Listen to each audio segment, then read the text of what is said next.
I've been living in Phnom Penh for well over a year now. There's been good times, there's been bad times, there's been highs, there's been lows. And in today's video I want to talk about some of the joys and some of the pitfalls about living in Cambodia.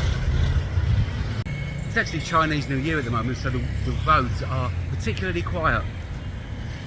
Not what you might call very quiet, but for Phnom Penh, particularly quiet. Have a look at this.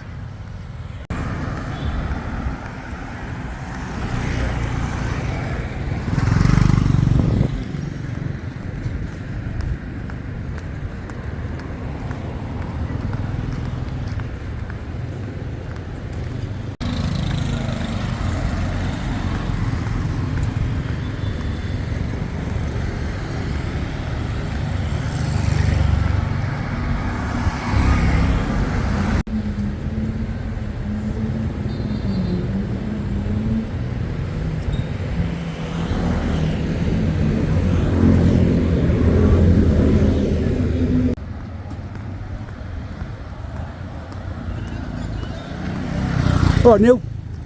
How you doing? Right.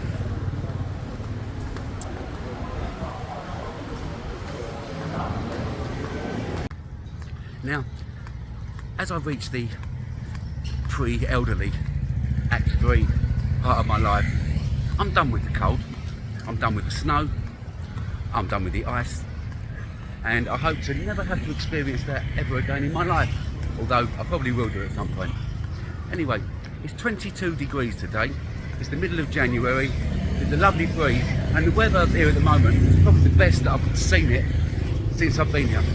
It's absolutely delightful, there's a light breeze, it's very sunny, it's beautiful, it's perfect, and that is definitely one of the plus sides of living in Cambodia.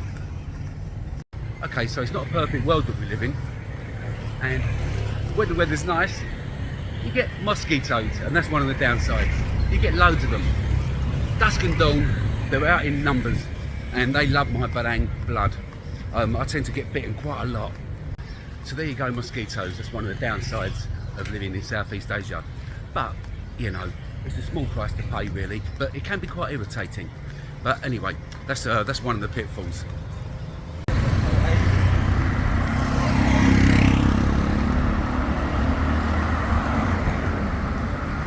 While we're on the subject of pitfalls, another one, sorry, I'm keeping my eye on the road, I don't want to get run over. Another pitfall is being a barang. I will always be an outsider. I could live here for 20 years. I could learn the language, but I will always be an outsider. I will never be considered Khmer, and with that means the people will often have an ulterior motive. They'll often befriend you, play the long game, and they'll want to, and eventually they'll ask you to give them money. And in my experience, you don't ever get it back. Now that doesn't mean the people are bad, it means they're needy, and maybe they see you as a way of helping them, and I get that. But like things like going to the market where I'm off to now, we tend to pay a little bit more for everything, and that can be a bit annoying.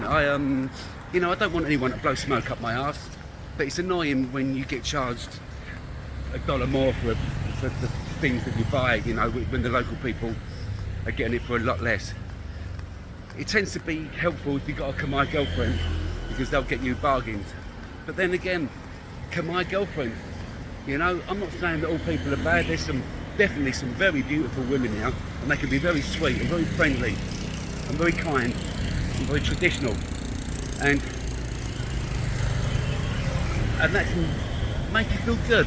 You know, but being a long way from home, that can make you feel good. But also, we have a vulnerability about us, and if you start depending on local people, you can come unstuck. So it's a word to the wise, it's something to think about, because, you know, we're just normal people trying to live our lives, and not all of us are rich. And in fact, a lot of us are broke. And, excuse me, I'm trying to cross the road here. And so we just want a fair deal. Well, I do anyway, you know. I can understand what they're doing, but sometimes it can grate.